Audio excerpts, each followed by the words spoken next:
नमस्कार, न्यूज अंग बिहार के प्राइम टाइम बुलेटिन में आपका स्वागत है। मैं हूं आपके साथ उम्मीद सोएबा। आइए करते हैं खबरों की शुरुआत। सबसे पहले नजर डालते हैं आज की हेडलाइंस पर। प्राइवेट टीचर्स एसोसिएशन ने अपनी मांगों के समर्थन में निकाला जुलूस, सरकार से निर्णय वापस लिए जाने की मांग।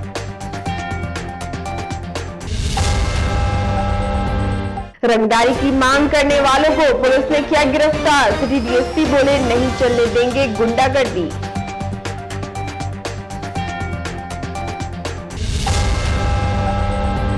डेंगू के डंक से परेशान है मायगंज अस्पताल में भर्ती मरीज। एंटी करप्शन ब्यूरो की टीम ने किया निरीक्षण।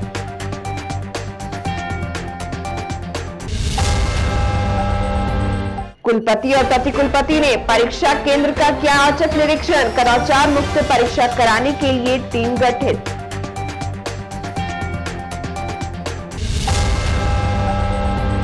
और बाइक और क्रेन के बीच हुई जबरदस्त टक्कर, कभी भी हो सकता है बड़ा हादसा। और अब समाचार विस्तार से। शिक्षा विभाग के द्वारा जारी आदेश के खिलाफ अब कोचिंग संचालकों ने मोर्चा खोल दिया है, जिसको लेकर प्राइवेट टीचर्स एसोसिएशन के बैनर तले शिक्षा विभाग द्वारा जारी अधिनियम के विरोध में आज भागलपुर में शांतिपूर्ण जुलूस निकाला गया। संघ के अध्यक्ष डॉक्टर अमरेंद्र कुमार ने कहा कि शिक्षा विभाग द्वारा कोचिंग नियमावली जारी कर निजी शिक्षकों एवं कोचिंग संचालकों के रोजगार की स्वतंत्रता के अधिकार का हनन किया जा रहा है। ऐसे में सभी शिक्षक मौन, शांतिपूर्ण और अनुशासित जुलूस निकालकर सरकार से आदेश वापस लेने की मांग कर रहे हैं। वहीं जुलूस में शामिल उपाध्यक्ष AK अमन, सचिव मनीष शांडिल्य और कोषाध्यक्ष BK सौमित्रा ने कहा कि हम लोगों को KK पाठक का आदेश मंजूर नहीं है। जबकि प्रदर्शन में शामिल प्राइवेट टीचर्स एसोसिएशन के संयुक्त सचिव उमा शंकर शर्मा, अजय कुमार एवं दिवाकर मिश्रा ने बताया कि आज का जुलूस सरकार और शिक्षा विभाग के आदेश को वापस लेने का अल्टीमेटम है। उन्होंने कहा कि मांग पूरी नहीं होने पर चरणबद्ध आंदोलन किया जाएगा। मौके पर शिक्षक राकेश कुमार, संतोष कुमार, विनय कुमार, JP उजाला, आलोक कुमार, RK झा, आशीष रंजन, अजीत कुमार, संध्या यादव समेत कई शिक्षक और शिक्षिकाओं ने शिक्षा विभाग के आदेश पर आपत्ति जताई। वहीं जुलूस के समापन पर PTA की ओर से जिलाधिकारी और जिला शिक्षा पदाधिकारी को मांगों का ज्ञापन सौंपा गया। इस दौरान विभिन्न संगठनों की ओर से जुलूस मार्ग में सेवा शिविर भी लगाया गया था। बता दें कि शिक्षा विभाग के सचिव KK पाठक ने बिहार के सभी जिलाधिकारी को निर्देश दिया है कि स्कूल अवधि यानी सुबह 9 बजे से शाम 4 बजे तक कोचिंग संस्थान को बंद रखा जाएगा, जिसका विरोध प्रदेश भर में कोचिंग संचालकों की ओर से किया जा रहा है। उन लोगों का कहना है कि सरकार उनके पेट पर लात मार रही है। इसी कड़ी में शुक्रवार को PTA की ओर से तिलका मांझी भागलपुर विश्वविद्यालय के प्रवेश द्वार के समीप से जुलूस निकाला गया। देखिए, मौन प्रदर्शन का सबसे बड़ा चीज है कि ये जो कोचिंग के अगेंस्ट में जो एक्ट बनी है ना, उसका विरोध करना, क्योंकि सरकार का करना, खासकर जो है KK पाठक साहब का कहना है ना, कि जो है आप जो है 9 से 4 तक इंस्टीट्यूशन खोल सकते हैं, है ना। तो चूंकि 9 से 4 तक जो है एक वर्क एफिशिएंसी जो है सबसे जो है पावरफुल होती है। उस स्थिति में जो है अगर कोई भी कोचिंग क्लासेस को बंद कर दे, है ना, तो जो एक एनर्जाइज जो लोग फील करता है, जो एक वर्क एफिशिएंसी होती है लोग का, वो कहीं न कहीं बिल्कुल डिफिसिट कर जाएगा। और बच्चे खासकर जहां तक देख रहे हैं कि आज के बच्चे जो है आज प्राइवेट टीचर है ना के बल पे जो है कहां से कहां तक है, और जो है अंकुश लगाना सरकार का ये जो है कदम जो है ना, हम लोग के अकॉर्डिंग जो वो कंफर्टेबल नहीं है। आगे अगर मान लीजिए सरकार मानती हम लोग को भावनाओं का अगर कद्र करती है ना, तो उनको जो है सैल्यूट करता हूँ, अन्यथा जो ये आंदोलन जारी रहेगी। मौन जुलूस के दौरान हम लोग आज DM को और भागलपुर शिक्षा पदाधिकारी के पास अपना ज्ञापन देंगे कि सरकार की जो ये नीति है कोचिंग संस्थानों के खिलाफ, ये बहुत ही दमनात्मक नीति है, इसको सरकार वापस। हम लोग सरकार के इस नीति का विरोध कर रहे हैं, इसीलिए हम लोग काला पट्टी बांधकर मौन जुलूस कर रहे हैं। हम किसी भी पदाधिकारी या किसी का भी विरोध नहीं कर रहे हैं, हम सरकार का कोचिंग के खिलाफ लाए जाने वाले इस नियम का विरोध कर रहे हैं। आगे अगर सरकार हम लोगों के मांग को पूरा नहीं करती है तो हम लोग और भी कानूनी या और भी बहुत तरह की स्थिति पे हम लोग और भी स्टेप लेंगे। भागलपुर जिले के जोगसर थाना क्षेत्र अंतर्गत एक दवा दुकानदार से बीते बुधवार को फोन करके रंगदारी मांगने और रंगदारी नहीं देने पर पुत्र का अपहरण करने के मामले में पुलिस ने कार्रवाई करते हुए 3 आरोपी को गिरफ्तार कर लिया है। तकनीकी अनुसंधान के आधार पर वरीय पुलिस अधीक्षक के निर्देश में पुलिस उपाधीक्षक नगर के नेतृत्व में टीम का गठन कर पुलिस ने तीनों को गिरफ्तार कर लिया है।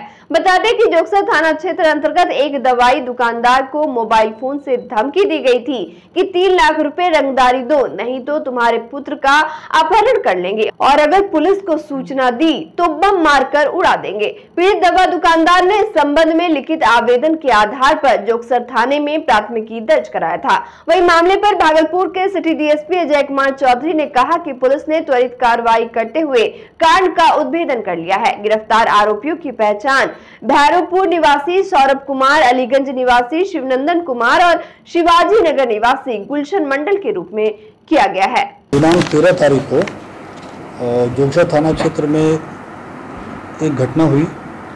घटना की सूचना प्राप्त हुई जिसमें एक व्यक्ति के द्वारा एक दवाई दुकानदार से 3 लाख की रंगदारी की मांग की गई और ये भी धमकी दिया गया कि यदि रंगदारी नहीं दोगे तो तुम्हारे बेटे का अपहरण कर लेंगे और यदि पुलिस को सूचना दोगे तो बम से उड़ा देंगे। ये बहुत ही गंभीर मामला था।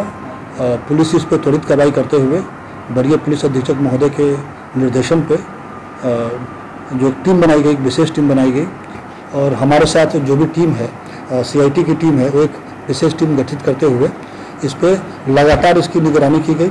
लगातार इसके जो भी धमकी आ रहे थे उन चीज़ों को मॉनिटर किया गया और तकनीकी अनुसंधान के आधार पे छापामारी दल के द्वारा रात भर छापामारी की गई और 3 व्यक्ति को इसमें गिरफ्तार किया गया है, जिसमें सबसे पहले गुलशन मंडल, जिसके द्वारा ये सारी मैसेजेस किए जा रहे थे, धमकी दिए जा रहे थे, उनको उसके मोबाइल के साथ उसको गिरफ्तार किया गया हबीपुर क्षेत्र से। फिर शिवनंदन यादव, उसके निशानदेही पे शिवनंदन कुमार को गिरफ्तार किया गया है हबीपुर क्षेत्र से। फिर उसके बाद जो इस पूरे घटना का जो मास्टरमाइंड है उसको गिरफ्तार किया गया, जो सौरभ कुमार, उसको गिरफ्तार किया गया भैरवपुर से। इस प्रकार 4 मोबाइल बरामद हुआ है और 3 लोगों की गिरफ्तारी हुई है।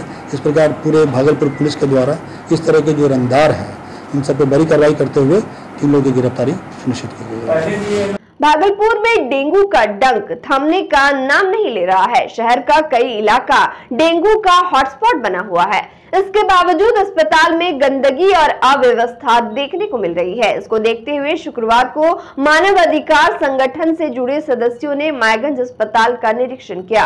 इस दौरान अस्पताल में गंदगी मिली और सफाई व्यवस्था नदारद दिखी। बता दें कि सूबे में डेंगू का कहर जारी है। अब तक बिहार भर में डेंगू के मरीजों की संख्या करीब 1000 तक पहुंच गई है। इसी कड़ी में युवाओं को साथ लिए अंतर्राष्ट्रीय मानवाधिकार संरक्षण एंड एंटी करप्शन ब्यूरो की टीम मायगंज अस्पताल पहुंची और अस्पताल के HDU वार्डों का निरीक्षण किया। टीम के अध्यक्ष अमिता कौशिक ने अपनी मॉनिटरिंग में डेंगू के हर वार्डों में भर्ती मरीजों के स्वास्थ्य का जायजा लिया और उनके बीच सैकड़ों नारियल पानी का वितरण किया। वही अस्पताल की व्यवस्था को लेकर मरीजों ने खुलकर अपने दुख दर्द बयां की। अधिकतर मरीजों ने अस्पताल की कुव्यवस्था और डॉक्टरों की अनदेखी को गिनाया और बेहतर स्वास्थ्य सेवा की गुहार लगाई। पूरे मामले पर टीम के अध्यक्ष ने स्वास्थ्य महकमे में बैठे अधिकारियों से गुहार लगाई है कि मरीजों को समुचित इलाज मुहैया कराया जाए ताकि लोग जल्द रिकवर होकर घर लौट सके।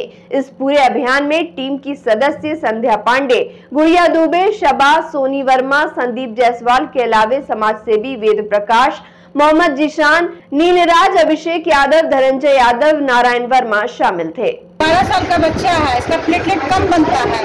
डॉक्टर अनिल है ना, इसको है ना 2 प्लेटलेट चढ़ चुका था, लेकिन ना डॉक्टर अनिल इसका ज्यादा प्लेटलेट बढ़ाने के लिए ब्लड चढ़वा दिया, जिसके कारण इसका हालत और बढ़ गया। रात को ऑक्सीजन पे था, वो भी ICU में ऑक्सीजन को अभी ऑन भी नहीं किया गया है। हम लोग यहाँ पे आए, सारे पेशेंट से मिले, जितने भी डेंगू के पेशेंट हैं, बच्चे हैं, बूढ़े हैं, बच्चे हैं, युवा लोग हैं, बहुत सारे हैं। आज हम सारी टीम अपने साथ में यहाँ पे हॉस्पिटल आए हैं। क्या किया? यहाँ पे आने के बाद सारे जितने भी पेशेंट हैं सबसे हम लोग पूछताछ किए, क्या सुविधा मिल रहा है, नहीं मिल रहा है, डॉक्टर आ रहे हैं क्या नहीं आ रहे हैं। इसमें 2-3 पेशेंट ऐसे हैं जो अभी भी ठीक नहीं हुआ है, रिकवर नहीं हुआ है, और यहाँ डॉक्टर उन लोगों को चिट्ठा दे दिए हैं कि आप लोग घर जा सकते हैं। तो इस तरह से नहीं होना चाहिए। जब तक प्रॉपर इलाज नहीं हो जाए, पेशेंट सही नहीं हो जाए, तब तक यहाँ से रिक्वेस्ट है क्या ऐसे पेशेंट को ना छोड़ें और अच्छे से इलाज करें। सब कोई चाहता है कि जल्दी से ठीक होके घर जाएं, ताकि और अगर कोई पेशेंट आए तो उनको भी बेड मिल पाए। तो इसीलिए रिक्वेस्ट करेंगे सारे डॉक्टर को, क्या वो लोग भी अच्छे से ध्यान दें, अच्छे से रिकवर करवाएं पेशेंट को, ताकि जल्द से जल्द वो लोग घर जा पाए और आगे और भी अगर पेशेंट आए तो उनका सही से इलाज हो पाए। तिलका मांझी भागलपुर विश्वविद्यालय के विभिन्न परीक्षा केंद्रों पर शुक्रवार से स्नातक पार्ट 2 ऑनर्स की परीक्षा शांतिपूर्ण वातावरण में शुरू हो गई। परीक्षा के पहले दिन टीएनबीयू के कुलपति प्रोफेसर जवाहरलाल ने प्रतिकुलपति प्रोफेसर रमेश कुमार के साथ टीएनबी कॉलेज और बीएन कॉलेज केंद्र का औचक निरीक्षण किया। वहीं कुलपति प्रोफेसर जवाहरलाल ने टीएनबी कॉलेज केंद्र पर व्यवस्थित परीक्षा संचालन को देखकर प्रसन्नता जाहिर की। उन्होंने टीएनबी कॉलेज के परीक्षा संचालन सिस्टम की प्रशंसा की। दोनों परीक्षा केंद्रों पर शांतिपूर्ण और कदाचार मुक्त वातावरण में परीक्षा चल रही थी। वही कुलपति ने कहा कि परीक्षा के दौरान प्रतिदिन सभी केंद्रों का औचक निरीक्षण किया जाएगा। केंद्रों पर गड़बड़ी पाए जाने पर सख्त कार्रवाई की जाएगी, जबकि ग्रामीण क्षेत्रों में स्थित परीक्षा केंद्रों पर विशेष निगरानी रखी जा रही है। औचक निरीक्षण के लिए विश्वविद्यालय स्तर पर टीम भी गठित कर दी गई है, जो रोजाना परीक्षा अवधि में केंद्र का निरीक्षण करेगी। वीसी ने कहा कि गड़बड़ी की सूचना मिलने पर सीधी कार्रवाई की जाएगी। वे खुद परीक्षा संचालन व्यवस्था की निगरानी कर रहे हैं। कदाचार मुक्त परीक्षा संचालन को लेकर परीक्षा नियंत्रक और सभी केंद्राधीक्षकों को निर्देश दे दिए गए हैं। भागलपुर के विश्वविद्यालय थाना क्षेत्र में तेज रफ्तार से आ रही मोटरसाइकिल और क्रेन में जबरदस्त टक्कर हो गई, जिससे मोटरसाइकिल बुरी तरह क्षतिग्रस्त हो गया, जबकि मोटरसाइकिल चालक को आंशिक चोटें आई हैं। मोटरसाइकिल चालक ने इस घटना की सूचना थाने में तो नहीं दी, लेकिन अपनी मोटरसाइकिल की क्षति की मांग क्रेन चालक से करते दिखे। इसको लेकर दोनों के बीच खूब तू मैं भी होने लगी। वहीं क्रेन चालक से जब पूछा गया कि शहर में दिन के समय में नो एंट्री रहती है, तो फिर कैसे आपकी वाहन यहां पहुंची, तो उन्होंने साफ तौर पर कहा कि मेरे मालिक का आदेश था। वही कुछ देर बाद घटनास्थल पर विश्वविद्यालय थाने के पुलिस आई और दोनों को समझा बुझा कर शांत करवाया, जबकि क्रेन चालक को अपने वाहन मालिक के साथ पूछताछ के लिए थाने बुलाया गया। मैं आ रहा था, ठीक है, मैं तारापुर से आ रहा हूँ, भागलपुर जा रहा हूँ, मेरा एक मीटिंग है, मैं एक मीटिंग अटेंड करने के लिए जा रहा हूँ। मैंने अभी जो है रोड ऐसे क्रॉस किया तो एक गली से घोड़ा निकल गया था, मैंने ब्रेक मारा। इनका क्या राइट बनता है, इनको भी पहले ब्रेक मारना चाहिए था। ये क्या हुआ, ब्रेक मारते मारते मेरे गाड़ी में सटा गया। मेरा गाड़ी का जो अभी जो होगा क्या देगा हरियाणा। और वक्त हो चला एक छोटे से ब्रेक का, मिलते हैं ब्रेक के बाद।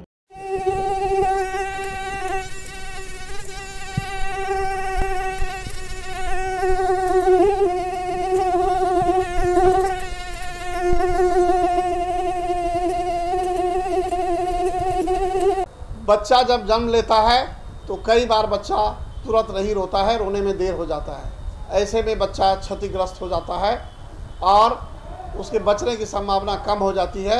और यदि बचा तो भविष्य में उसमें विकलांगता की समस्या आती है, जिसे सीपी कहते हैं, जिसका कोई माकूल इलाज नहीं है और ज़िंदगी भर बच्चा विकलांगता से जूझ सकता है। ऐसे में पूरे संसार में कूलिंग थेरेपी का सहारा लिया जाता है। जन्म से ठीक 6 घंटा के अंदर यदि उसको कूलिंग थेरेपी दिया जाए तो उससे उसका सीपी की समस्या कम होती है और बचने की भी संभावना बढ़ती है। पहली बार बिहार झारखंड में आपके शहर के स्नेह नवजात शिशु बाल सेवा केंद्र में यह मशीन उपलब्ध है। कभी भी ऐसी बात हो कि बच्चा रोने में विलम्ब हो गया तो आप स्नेह नवजात शिशु बाल सेवा केंद्र में जरूर संपर्क करें।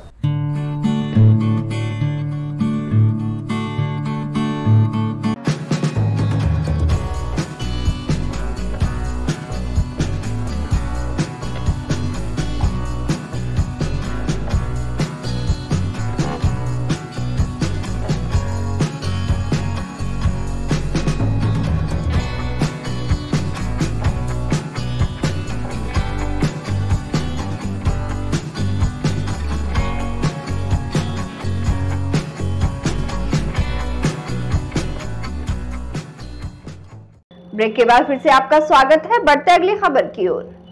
भागलपुर के पिरपैती थाना क्षेत्र अंतर्गत कमालपुर गांव में दो परिवार के बीच जमकर मारपीट हुई। इस दौरान घायल हुए विकास कुमार की जवाहरलाल नेहरू चिकित्सा अस्पताल में इलाज के दौरान मौत हो गई। घटना को लेकर मृतक की मां ने बताया कि गांव के ही प्रमोद यादव और उनके भाइयों के द्वारा घर में घुसकर घर के सभी लोगों के साथ लाठी डंडे से मारपीट की गई।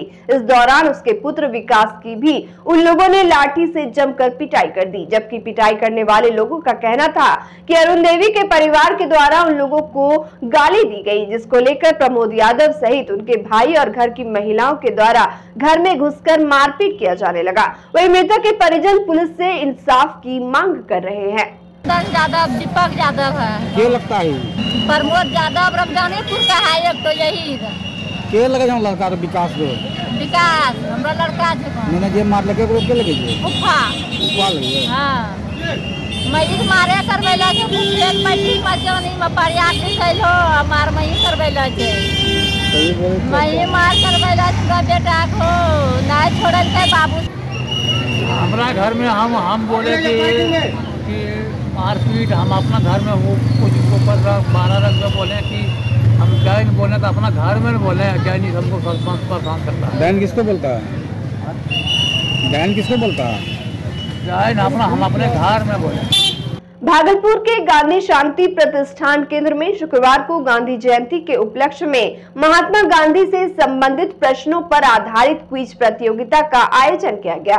प्रतियोगिता जूनियर और सीनियर सेक्शन में बांट दिया गया था। क्विज प्रतियोगिता के निर्णायक मंडल डॉक्टर मनोज कुमार, डॉक्टर सुनील अग्रवाल एवं संजय कुमार थे। इस दौरान लोगों को संबोधित करते हुए डॉक्टर मनोज कुमार ने कहा कि दुनिया में जिस तरह से हिंसा और प्रतिहिंसा का दौर चल रहा है, उसमें गांधी विचार ही एक रास्ता है जो जलती दुनिया को शीतलता प्रदान कर सकती है। जबकि प्रकाश चंद्र गुप्ता ने कहा कि G20 सम्मेलन के समय 36 राष्ट्रीय अध्यक्षों ने श्रद्धा सुमन अर्पित कर गांधी विचार के प्रति अपनी निष्ठा को दर्शाया। इस अवसर पर सचिव वासुदेव भाई, उपाध्यक्ष सुनील अग्रवाल, एनुल हुदा, सह सचिव संजय कुमार, तकी अहमद जावेद, अमन मुन्ना राय सहित कई स्कूलों के शिक्षक, अभिभावक और छात्र छात्राएं उपस्थित थे। बांका के धुरैया थाना क्षेत्र अंतर्गत ताहिरपुर गौरा पंचायत के नानन गांव में वर्षों से चले आ रहे पुराने जमीन विवाद को लेकर शुक्रवार को दो पक्षों में जमकर मारपीट हुई, जिसमें एक युवती और एक महिला सहित 4 लोग गंभीर रूप से जख्मी हो गए। मारपीट की घटना में पहले पक्ष के रामवृक्ष दास, बबीता देवी और रीना कुमारी जख्मी हुई, जबकि दूसरे पक्ष के सुरेश दास को भी चोटें लगी है। घायल का इलाज धुरैया अस्पताल में कराया जा रहा है। घटना को लेकर बताया गया कि रामवृक्ष दास के घर सभी खाना पीना खाकर सो रहे थे, तभी झारखंड के साहिबगंज निवासी सुरेश दास अचानक दर्जनों लोगों के साथ घर में घुसते हुए मारपीट करने लगे। वहीं दूसरे पक्ष के सुरेश दास ने बताया कि उनके हिस्से का जमीन रामवृक्ष दास के द्वारा बेचा जा रहा था, जिसे मना करने पर मारपीट हुई। मारपीट की घटना में जख्मी हुए सभी लोग थाना पहुंचे और अपना पक्ष रखते हुए कार्रवाई की मांग की है। थाना अध्यक्ष अशोक कुमार ने बताया कि मामले की जांच करते हुए कार्रवाई की जा रही है। हम लोग इतना नाम राकेश कुमार दास, हम लोग इतना काम किए ग्रामीण क्षेत्र में, आज तक कहीं कोई शिकायत नहीं मिला और शिकायत भी नहीं करता। इस बार दूसरा बार हमको जिताया है पूरे साथ में, और कुछ जो है ग्रामीण आदमी जो है वो भी साथ में मिलकर ये लोग को जो है मनोबल बढ़ाता है और साथ में बदतमीजी करता है। और रात बिरात जो है घर का चारों तरफ जो है। और अंत में चलते चलते फिर से नजर डालते हैं आज की हेडलाइंस पर। प्राइवेट टीचर्स एसोसिएशन ने अपनी मांगों के समर्थन में निकाला जुलूस, सरकार से निर्णय वापस लिए जाने की मांग। रंगदारी की मांग करने वालों को पुलिस ने किया गिरफ्तार, सिटी डीएसपी बोले नहीं चलने देंगे गुंडागर्दी।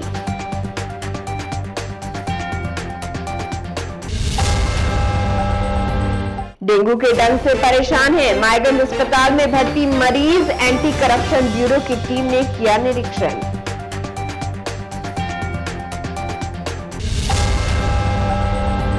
कुलपति और प्रतिकुलपति ने परीक्षा केंद्र का किया औचक निरीक्षण, कदाचार मुक्त परीक्षा कराने के लिए टीम गठित।